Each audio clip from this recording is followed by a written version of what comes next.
Have you ever looked in the mirror and told yourself, I am enough, I'm confident, I deserve love, yet somehow you didn't believe a single word?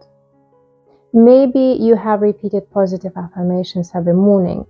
You have read self-help books, listened to motivational speakers, and tried your best to think positively. Yet, the moment someone criticizes you, rejects you, or you make a mistake, all that confidence seems to disappear. If that's happened to you, you are certainly not alone. One of the biggest myths about self-esteem is that all you need to do is think positively. But if it were really that simple, millions of people wouldn't still struggle with feeling not good enough despite years of positive thinking. My name is Renata Karlinskaite. I am psychotherapist and hypnotherapist, and I help people build healthy self-esteem, grow true confidence, and live with resilience.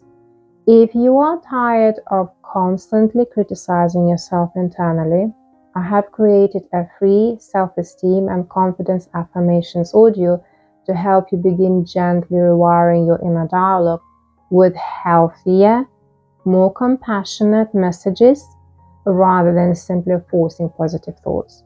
You'll find the link in the description below.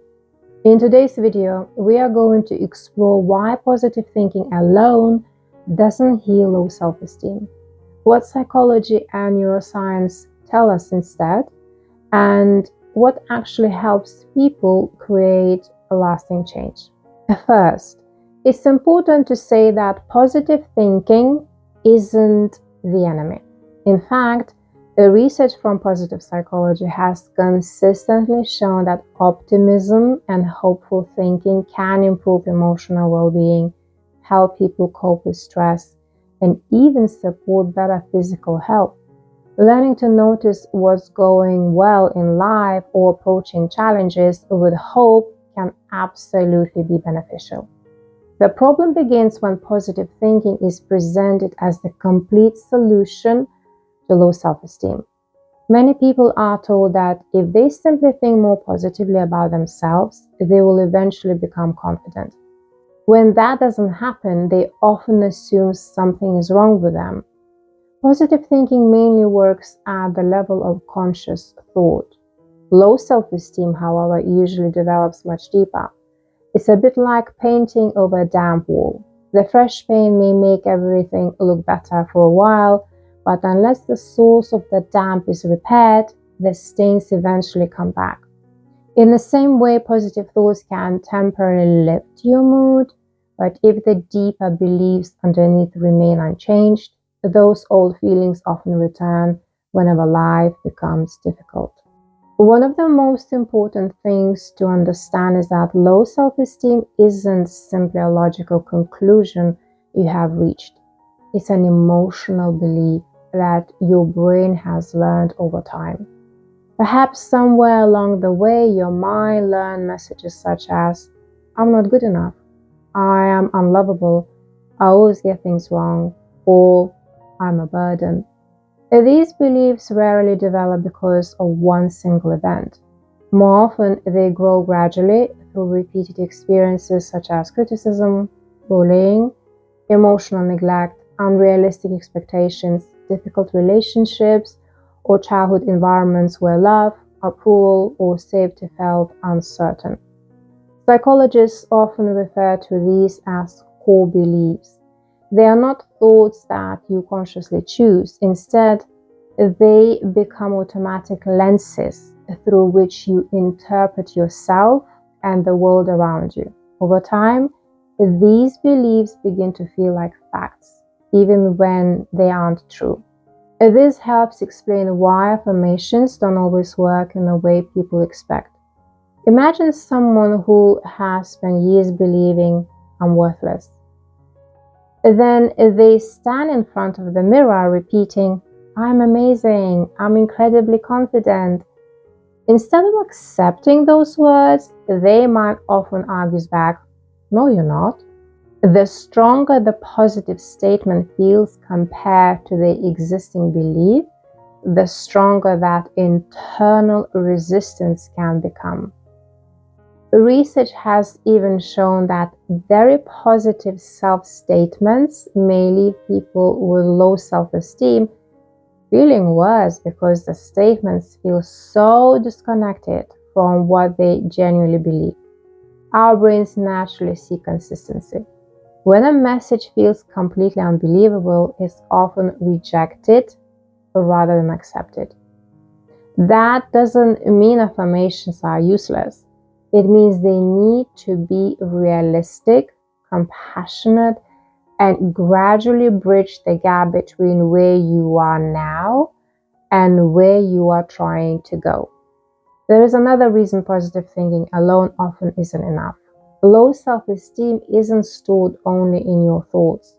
It's also experienced through your nervous system and your body. Have you ever received a compliment and immediately felt uncomfortable? Maybe someone tells you that you have done a great job, yet your first instinct is to dismiss it, minimize it, or explain why they must be mistaken. Logically, you know they are being kind. Emotionally, however, something inside doesn't quite believe it. And that's because your nerve system remembers emotional experiences, not just logical information. If you have spent years expecting criticism, rejection, or disappointment, safety itself can begin to feel unfamiliar. Even kindness may feel uncomfortable because it doesn't match the story your brain has learned about you. This is why genuine healing isn't just about changing your thoughts. It's about creating new emotional experiences that slowly teach both your mind and your nervous system a different story. This is where therapy, healthy relationships, self-compassion, and repeated positive experiences become so important. Every time you set a healthy boundary, you are teaching yourself that your needs matter. Every time you keep a promise to yourself, you are strengthening self-trust. Every time you allow yourself to receive kindness without dismissing it, you are creating new evidence that perhaps you are worthy after all. Every time you do something despite feeling afraid, you are teaching yourself that you are more capable than you previously believed.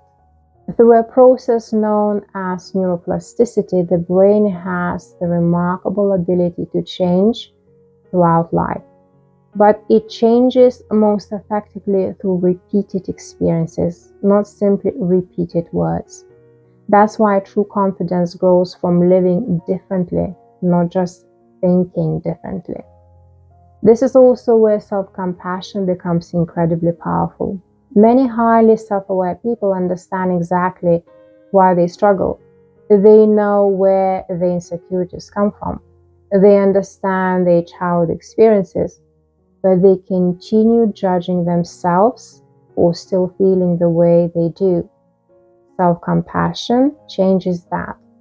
Instead of saying, I shouldn't feel like this, you begin saying, it makes sense that I feel this way because of what I have experienced, and I can gradually learn something different. A research in self-compassion psychology has shown that self-compassion is consistently associated with greater emotional well-being, healthier self-esteem, resilience, and lower levels of anxiety and depression. Self-compassion doesn't mean giving up on growth. It creates the emotional safety that actually makes growth possible. So, if positive thinking alone isn't enough, what can you begin doing today? First, notice the belief underneath your self-critical thoughts. Rather than arguing with yourself, gently ask, what am I believing about myself right now? Becoming aware of the deeper belief is often far more powerful than simply replacing the thought. Second, practice self-compassion instead of toxic positivity. Speak to yourself as you would speak to someone you genuinely care about. Compassion doesn't ignore your struggles. It supports you through them. Third, create evidence through small actions. Set one healthy boundary. Accept one compliment without immediately dismissing it. Keep one promise to yourself today. Confidence isn't built by waiting until you feel confident. It's built by collecting experiences that slowly teach your brain, maybe I really can do this. Positive thinking certainly has its place, but it becomes far more powerful once your deeper beliefs begin to change. Instead of trying to convince yourself that you are confident, you begin noticing genuine evidence that you are becoming more capable, more resilient, and more accepting of yourself. If low self-esteem and self-doubt are patterns you have struggled with for a long time, I have linked my free self-esteem and confidence affirmations audio below to help you begin rewiring your inner dialogue. The audio focuses on developing a healthier and more compassionate relationship with yourself rather than simply repeating unrealistic positive statements. And for deeper inner work, I have also created a step-by-step course with hypnosis to help you overcome low self-esteem and build true confidence at both a conscious and subconscious level. You'll find both links in the description. Remember, healing low self-esteem isn't about forcing yourself to think positively every minute of the day. It's about understanding where those painful beliefs came from, treating yourself with compassion instead of criticism, and giving your mind and nervous system enough new experiences to slowly believe a different story. Because true confidence isn't something you simply think your way into. It's something you gradually grow from the inside out. If you found this video helpful, please subscribe to the channel. Thank you for watching, and I'll see you in the next video.